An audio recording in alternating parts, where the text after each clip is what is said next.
We're here today with Noreen Whysel, the Director of Validation Research at Me2B Alliance and Adjunct Lecturer at CUNY City Tech Communication Design. She's a digital innovator, and we're super excited to have her here. She's going to be the second panelist with our webinar next week, which was with Vince Cerf, the father of the internet, and they're going to be talking about the metaverse.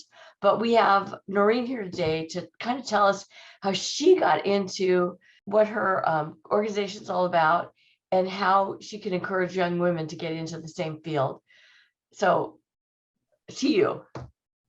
I like to say, and thank you, by the way, Lauren, it's really an honor and a pleasure to be meeting with you and talking about, how I got to where I am.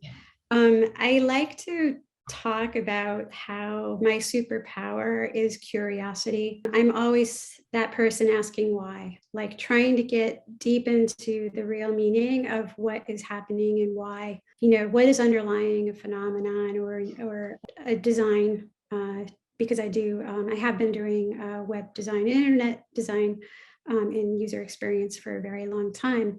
And what happens when you ask a lot of these why questions is you end up finding where different disciplines meet each other, and really interesting things happen there.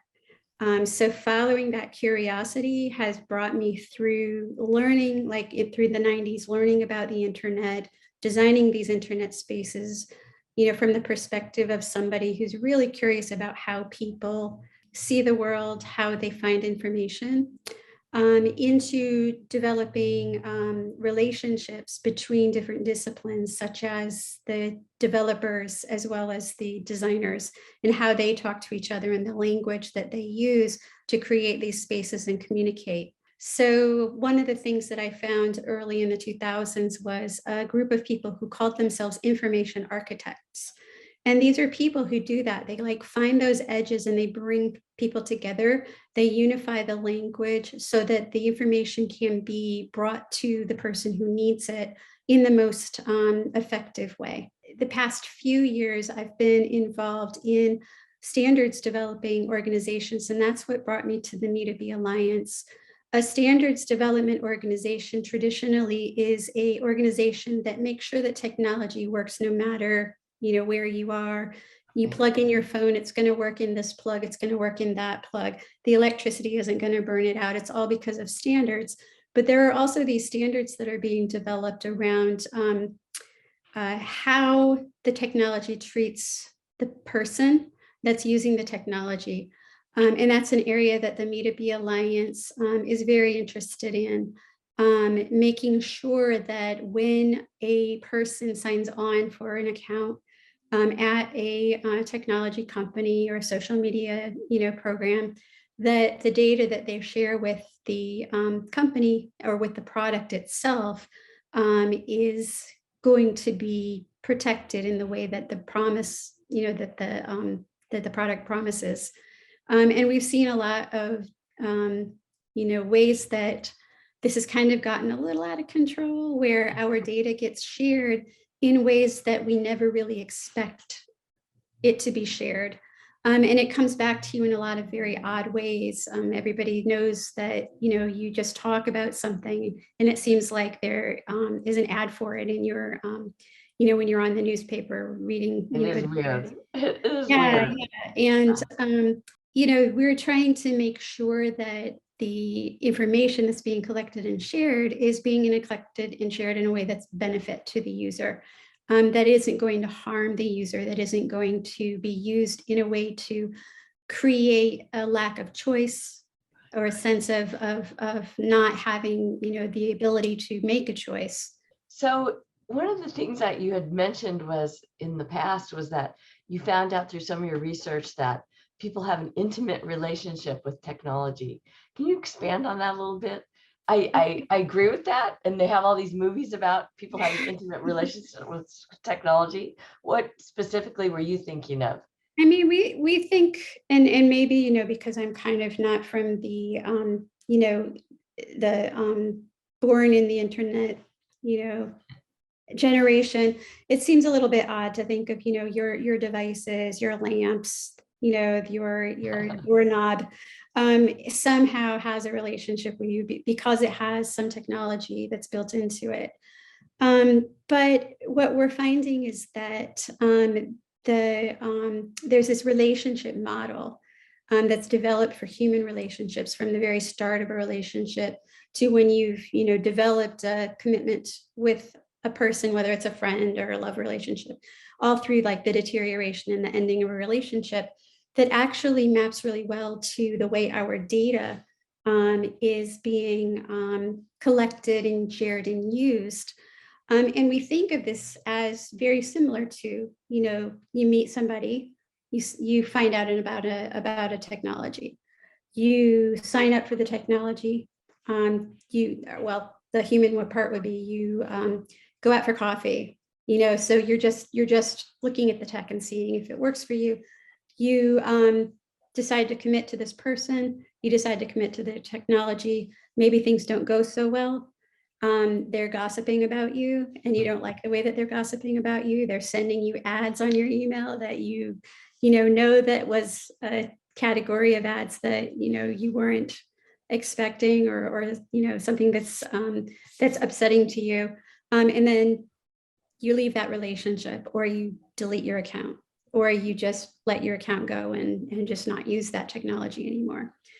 And we presented this to focus groups and to individuals in human research, people who are using technologies, to get a sense of, does that really sound right to you? Does that kind of mapping sound right to you? And it does seem a little bit odd to think of being married to a technology, especially when you have so many, like people were talking about, they have from 50 to 100 different or 200 different accounts that they could think of, that they're probably signed up for. So it's kind of, think of it as friends, don't think of it as marriage. But what's interesting, and where dark patterns kind of edge into it, is this idea of gossip. Because when you first start learning about a technology, you go to a website or you download an app, you're not really sure if you want to sign up for it. There's already data floating out about you that they may have access to, either through the App Store itself, although that's starting to be less of an issue. It's still an issue. There's all this information that is being aggregated out there to create a picture of who you are. The film The Social Dilemma kind of covers this a lot, where they connect their data set with the other ad tech's data set, with the technology that you've downloaded, with what they know about you through their data relationships. And even before you tap, sign me up, they kind of already know whether you're going to sign up or not. So it's a little spooky. Yeah, it's a little spooky. Yeah. But it's also, there's this sense that we kind of know that they know something about us, especially when they deliver a product or a suggestion or a service to you that really fits what you need, really is like they know you so well. And that's how people will start to come to think that they do have that intimate relationship. And that word does come up in our research when we talk to people. One of the women that I talked to actually used that language. This is an intimate relationship. They know where you are. A lot of times, if you have location services on, they know perhaps what you just bought. They know if you're, if you've bought this and somebody else has bought that, and you have a similar, profile. They might try, an A/B test to see if certain people with that profile are likely to purchase or to make a decision or to opt in, to opt out of various different kinds of services.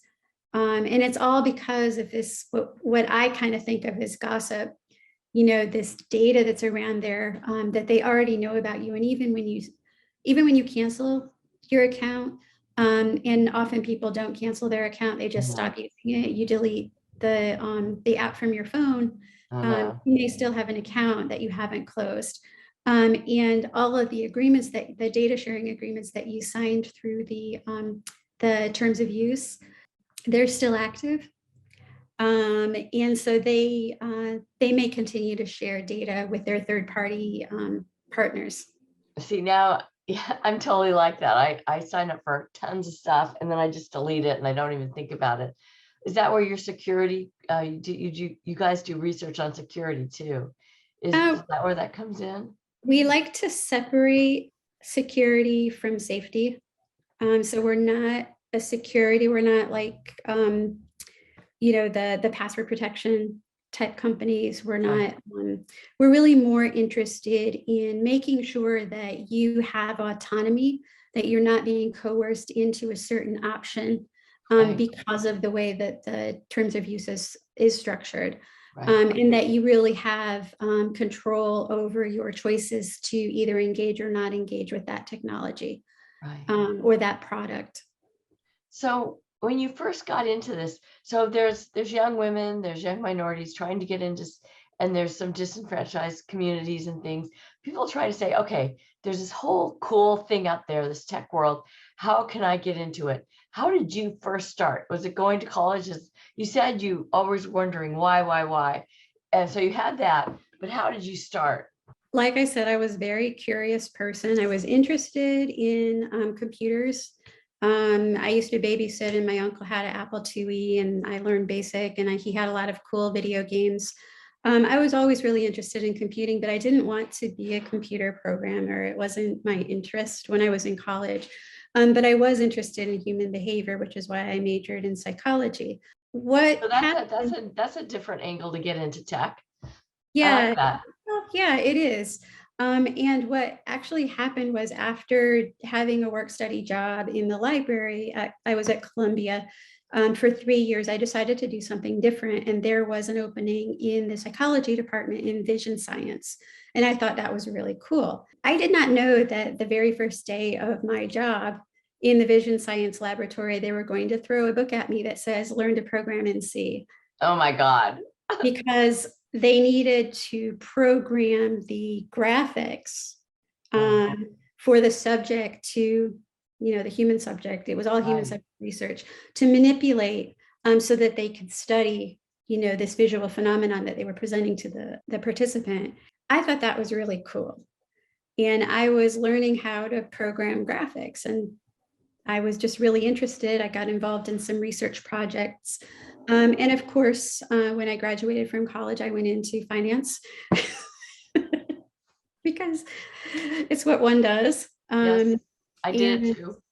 Yeah. Yeah, I was actually a real estate analyst for about 7 years before I transitioned to the web group at, I was at Price Waterhouse at the time, and during the merger with Coopers and Linebrand, they were looking for people who had web skills, database skills, and I ended up being their operations manager for the global website, where I was doing like lots of server testing and reporting and broken link analysis and, designing some pages, but not really that many.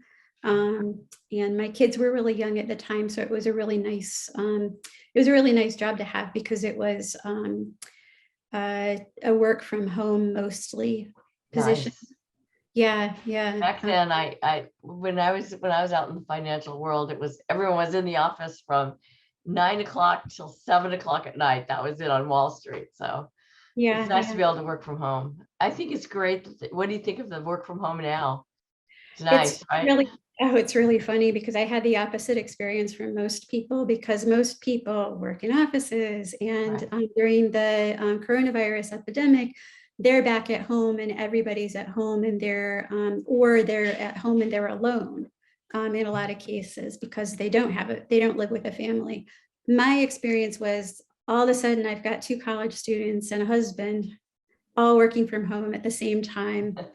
And I was also classes at night. So there was a lot more activity than what I was used to, whereas other people were like, wow, I can actually sit and think. I know, right? But, that's early on, now after hours and hours of Zoom calls and, it's nice that it's starting to turn into spring and we'll be able to, get outside a little bit more and not be stuck, at home. Right. Well, we are totally looking forward to seeing you next Tuesday at 4:30. Disruptive Technologists in NYC is our meetup, and Vint will be spearheading it, talking about the metaverse, and would love to hear your views on that too. And thank you for joining us today, and we'll see you next week. Okay, thanks so much, Lauren. Thanks, Thank you. Bye-bye. Bye. Take care, Noreen.